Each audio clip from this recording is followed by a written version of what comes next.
السلام علیکم ناظرین، میں ہوں عرفان ہاشمی اور آپ کو پروگرام میں خوش آمدید کہتا ہوں۔ ویورز، میرا گلا ٹھیک نہیں ہے اور میں آہستہ آہستہ آج آپ سے مخاطب ہوں گا۔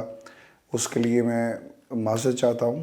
انشاءاللہ ایک دو دن میں طبیعت ٹھیک ہوگی تو پھر ہم اسی ہمت کے ساتھ اور ولولے اور جوش کے ساتھ یہ تمام حقائق آپ کے سامنے اسی طرح پیش کرتے رہیں گے۔ آج کے لیے معذرت۔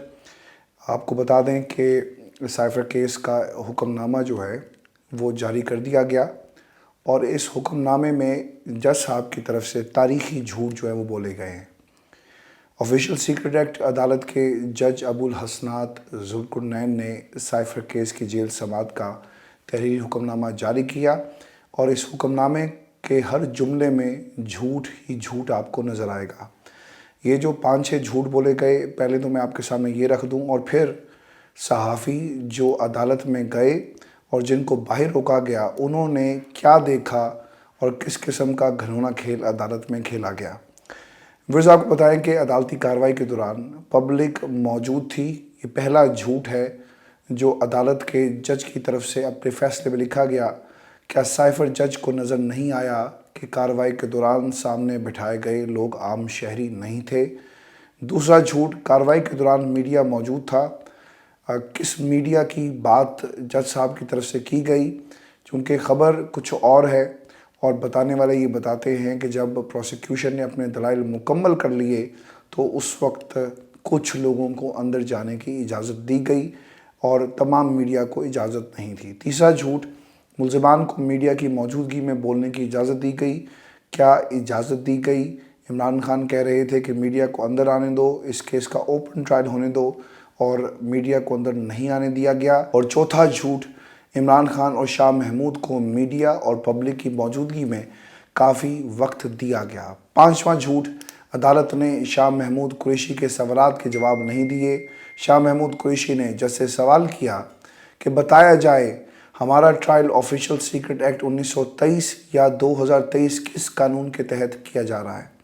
کبھی بھی سیکیورٹی خدشات نہیں رہے، اکیلا گاڑی میں آتا جاتا رہا، ہمارے پروڈکشن آرڈر پر جیل انتظامیہ نے حکم عدولی کی، ہماری ضمانت پر انتظامیہ نے ریکارڈ پیش نہیں کیا، ہمیں کیس پہ ٹرائل کرنے کی کوشش جو کی جا رہی ہے جس کا نہ سر ہے نہ پاؤں۔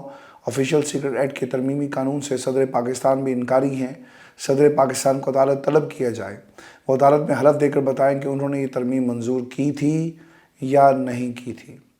اور آخر میں اس ساری کارروائی پر عمران خان کے وکیل جو ہیں وہ کھڑے ہوتے ہیں اور پھر انتظار پنجوتا صاحب یہ اعتراض کرتے ہیں اور پھر عدالت رک جاتی ہے۔ اور کس طرح سے عدالت کو روکا گیا، یعنی اس کارروائی کو اور ان کو روک دیا گیا کہ جناب رک جائیں، بیٹھ جائیں اور آپ کو بات کرنے کی اجازت نہیں ہے۔ ویورز، جو سب سے پہلا سوال ہے نا آج کی اس نشست کے اندر اور اس کارروائی کے ساتھ جو جڑا ہوا ہے کہ سائفر ٹرائل میں جج نے کیا فراڈ کیا ہے۔ سائفر کیس کی جیل میں سماعت کے دوران عام پبلک اور میڈیا کہاں تھی؟ سائفر کیس کی سماعت کرنے والے جج نے اپنے حکم نامے میں لکھا کہ آج کی سماعت کے دوران عام پبلک اور میڈیا کو کیس کی کارروائی سننے کی اجازت دی گئی، مگر حقیقت ایسی نہیں ہے۔ عمران خان کے وکلاء نے جیل کے باہر موجود صحافیوں کو یہ بتایا کہ عام پبلک کے طور پر کچھ لوگ جیل کی سماعت کے دوران لائے گئے، مگر ان کے ہاتھوں پر مہریں لگی ہوئی تھی جو کہ عام طور پر قیدیوں کو لگائی جاتی ہیں۔ اس طرح میڈیا کو بھی جیل میں جانے کی اجازت نہیں دی گئی۔ اور جب جیل کی سماعت ختم ہونے کو تھی، یہ انتہائی اہم نقطہ ہے کہ پروسیکیوشن، جو میں نے آپ کو اس سے پہلے بھی حوالہ دیا کہ سماعت ختم ہونے والی تھی تو ٹی وی چینلز جن میں سما اور ARY شامل تھا ان کے رپورٹرز کو اندر بلایا گیا اور پھر اسلام آباد ہائی کورٹ جرنلسٹ ایسوسی ایشن کے نمائندے کو اجازت ملی کہ وہ بھی اندر جائے۔ یہ تینوں صحافی جب اندر جا رہے تھے تو اس وقت پروسیکیوٹر اپنے دلائل مکمل کرنے کے بعد جیل سے باہر آ رہے تھے۔ باقی تمام میڈیا جیل ٹرائل سماعت کے دوران اڈیالہ جیل کے باہر موجود رہا اور اس پر احتجاج کرتا رہا کہ اب نہ اوپن ٹرائل کے تقاضے پورے کرنے کے لیے کوئی پبلک وہاں موجود تھی اور نہ ہی میڈیا۔ جج ابو الحسنات ذوالقرنین نے اپنے حکم نامے میں غلط بیانی سے کام لیا۔ ویورز، جج کا حکم نامہ کیا چیلنج ہو سکتا ہے؟ یہ بہت ہی اہم سوال ہے۔ آپ کو بتا دیں کہ میڈیا کی موجودگی کے حوالے سے تو بالکل ہو سکتا ہے، کیونکہ سارا میڈیا یک زبان ہو کر کہہ رہا ہے کہ اندر جانے نہیں دیا گیا، یہ اوپن ٹرائل کی خلاف ورزی ہے۔ اور آپ کو ویورز یہ بھی بتا دیں کہ شاہ محمود قریشی صاحب جو ہے سائفر کیس میں صدر عارف علوی صاحب کو بطور گواہ پیش کرنا چاہتے ہیں، اور یہ جو کوشش ہے وہ جاری ہے، لیکن سوال یہ ہوگا کہ کیا شاہ محمود قریشی کو عدالت میں پیش کیا جائے گا؟ عدالت شاہ محمود قریشی کے اعتراض اور قانونی نقطے کی کیا غلط تشریح کر رہی ہے؟ اس کا بھی جواب آپ کو دے دیتے ہیں۔ عدالت یہ کہتی ہے کہ آپ پر عارف علوی والے ترمیمی قانون کی کوئی شق لاگو نہیں ہوگی۔ آپ کا ٹرائل آفیشل سیکرٹ ایکٹ کے شق 9 اور 5 کے تحت ہوگا۔ عدالت کیوں غلط کہہ رہی ہے یہ بھی میں آپ کو بتا دیتا ہوں، کیونکہ یہ خصوصی عدالت بنائی ہی 2023 کے ترمیمی آفیشل سیکرٹ ایکٹ کے تحت گئی، جس پر صدر عارف علوی نے دستخط نہیں کیے تھے۔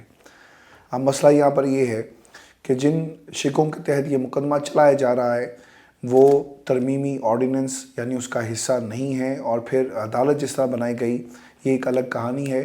لیکن پاکستان کے اندر تمام لوگ کہانیاں کرا رہے ہیں، سیاستدان عوام کو کہانی کرا رہا ہے، جج جو ہے وہ ملزمان کو کہانی کرا رہے ہیں، اور یہ سارے مل کر پاکستان کی عوام کو بیوقوف بنا رہے ہیں۔ لیکن ویورز ان حالات کے اندر نا شاید پاکستان کی عوام کے لیے یہ بات بہت ہی اہم ہوگی اور ایک امید کی کرن نظر آئی، لیکن اس میں بھی کچھ لوگ جو ہے نا وہ سیاست کر رہے ہیں۔ آپ نے پاکستان تحریک انصاف کے کنونشنز دیکھے ہیں، اس سے پہلے ماضی میں آپ نے جلسے دیکھے، لیکن یہ کسی طرح بھی یہ ان جلسوں سے کم نہیں جو دیگر جماعتیں جنہیں وہ بڑا جلسہ کہہ کر بلاتی ہیں یا پکارتی ہیں یا کلیم کرتی ہیں، یہ ان سے کسی طرح بھی چھوٹے جلسے نہیں ہیں، کنونشنز نہیں ہیں۔ یعنی یہ جلسوں کی شکل میں جتنے بندے وہاں پر ان کے جلسوں میں موجود ہوتے ہیں اتنے پاکستان تحریک انصاف کے کنونشنز میں موجود ہیں۔ آپ کو بتائیں کہ ایک اور کنونشنز اور لوگوں کا طوفان جو ہے وہ امڑ آیا، جگہ نہ ملنے پر لوگ درختوں پر چڑھ گئے۔ تحریک انصاف نے خیبر پختونخوا میں آج ثوابی میں ورکرز کنونشن کیا۔ یہ ورکرز کنونشن نہیں تھا بلکہ بہت بڑے جلسے میں تبدیل ہو گیا، کیونکہ لوگ جاننا چاہتے تھے کہ وہ جماعت جس کو وہ سپورٹ کرتے ہیں اسے کیوں دبایا جا رہا ہے۔ اور لوگوں نے باہر نکل کر، یعنی ہزاروں کی تعداد میں لوگ باہر نکل کر انہوں نے آواز بلند کی ہے۔ -1 نامنظور کا نعرہ لگایا گیا۔ یہ جتنے بھی ورکرز کنونشنز ہو رہے ہیں نا، میں آپ کو بتا دوں، جو جلسے میں تبدیل ہو جاتے ہیں، اس سے لوگ ثابت کر رہے ہیں کہ پاکستان میں -1 منظور نہیں ہوگا، لوگ عمران خان کے بغیر بھی گھروں سے نکلیں گے۔ جتنے بھی سیاسی اجتماع ہو رہے ہیں اس میں چیئرمین تو دور کی بات ہے، وہاں کی مقامی رہنما بھی نہیں ہوتے، کیونکہ اکثر پر سیاسی مقدمات ہیں، کچھ کو قید کر لیا گیا، کچھ روپوش ہیں، اور اب میرا خیال ہے کہ یہ الیکشن کمیشن کو بھی یہ سمجھ آ رہا ہے کہ اگر ہم نے الیکشن شیڈول جاری کر دیا بھائی تو پھر ہوگا یہ کہ آپ سیاسی جماعتوں کو جلسے اجتماع کرنے سے نہیں روک سکتے، اور پھر عدالت میں آپ کو کوئی بھاری بھرکم قسم کا جو ایک گیم جو ہے وہ سیٹ کرنا پڑے گی، اور اگر آپ نہ کر سکے تو پھر آپ کے لیے ان جلسوں کو روکنا شاید ناممکن ہو جائے۔ پھر سوال یہ ہے کہ کیا حکومت خوفزدہ ہے؟ آپ کو بتائیں کہ خوف کا یہ عالم ہے کہ گزشتہ کچھ دنوں سے ہونے والے ورکرز کنونشنز کے بعد ثوابی میں ایک ہفتے کے لیے دفعہ 144 نافذ کر دی گئی تھی، اور اس کے باوجود لوگ ہزاروں کی تعداد میں گھروں سے نکلے، لیکن کیا روکنے سے لوگ رک جائیں گے؟ عمران خان کی مقبولیت کم ہو جائے گی؟ نواز شریف کا ووٹ بینک اس کا بڑھ جائے گا؟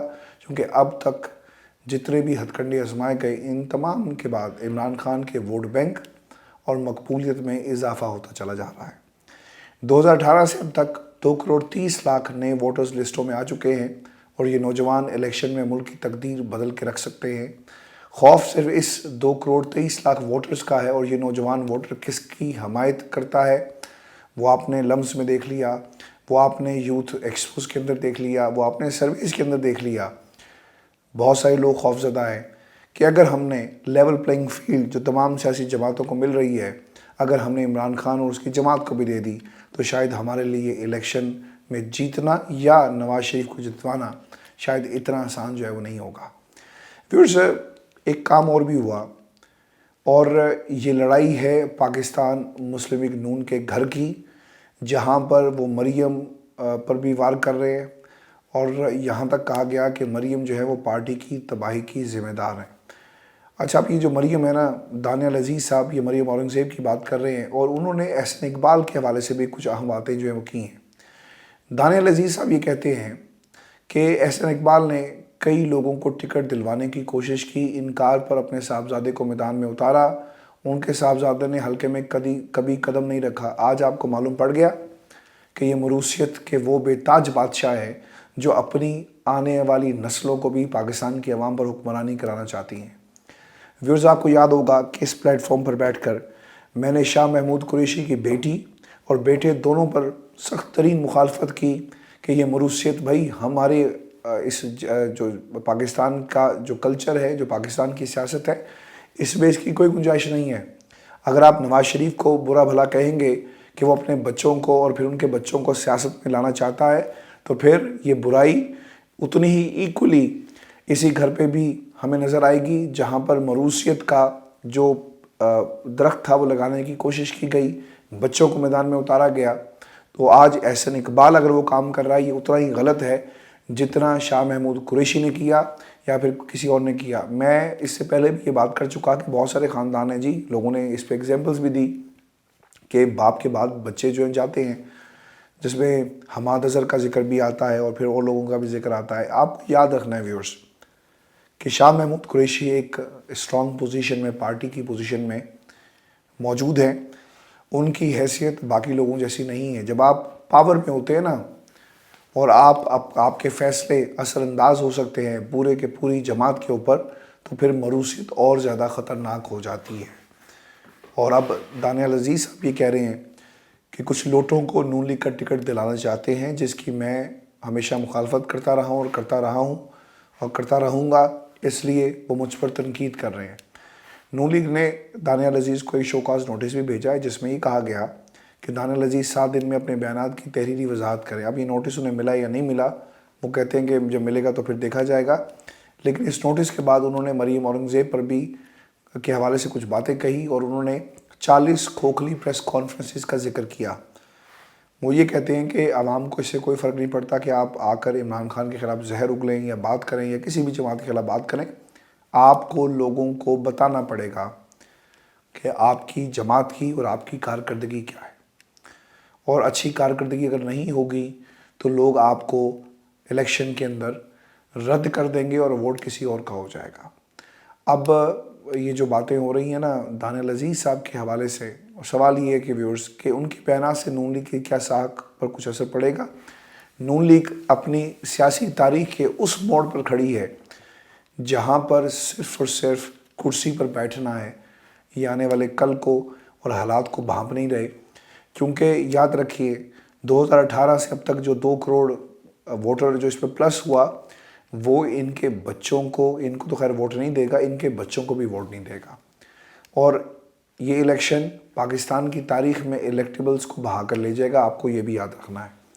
लोगों में ना एक सोच पैदा हो रही है, लोग इस सोच के तहत अपनी सियासत और अपने वोट का जो सही हकदार होगा उसको देंगे, उसको बनाएंगे, क्योंकि लोग ये समझते हैं कि मरूसियत की पाकिस्तान में किसी किस्म की कोई गुंजाइश नहीं है।